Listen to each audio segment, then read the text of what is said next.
Is your mind determined by your chemicals? Let's untangle this knot. Or if you believe that the mind is in fact separate from the brain, and you have free will, that you can choose this versus that, you can decide your future, you can choose A versus B, how do you defend that in the face of a lot of objections that argue that, show me the mind, where is it? Where is the mind, right? Where is it? Where is the science? Where is the evidence for it?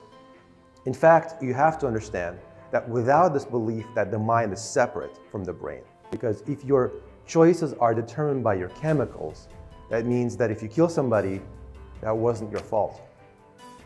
If you're thinking A versus B, and you're making that choice on the basis of chemicals or genetics, then you have it's not a choice, right? A dog doesn't really choose. It just goes on what it wants to do next.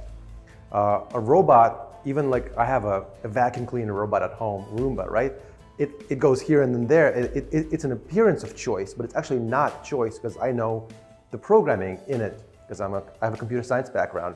I know it's just debating this versus that, not on the basis of actual choice, but on the basis of, all right, I have my sensors here, and then I'll have my sensors there, and it turns from there to there.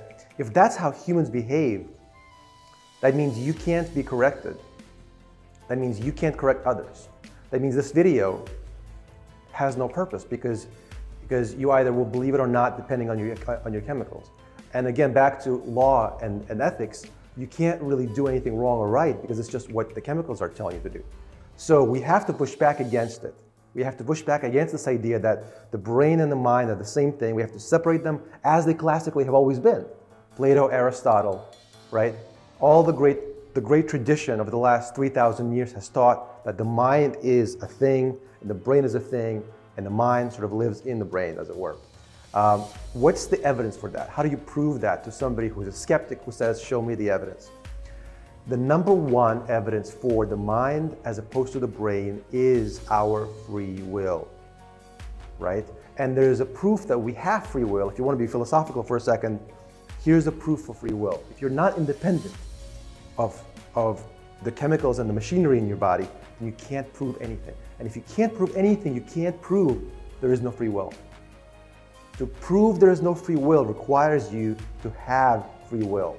And that's the evidence. That's one of the many ways to prove that you have it. And if you have free will, you have the mind, it's not the brain. That means you have ethics, you have independence, you have moral accountability. That means you can make choices, that means you can make decisions, and that means a lot of the propaganda being pushed down our throat about the brain and the chemicals, it's all just propaganda. Let me know what you think.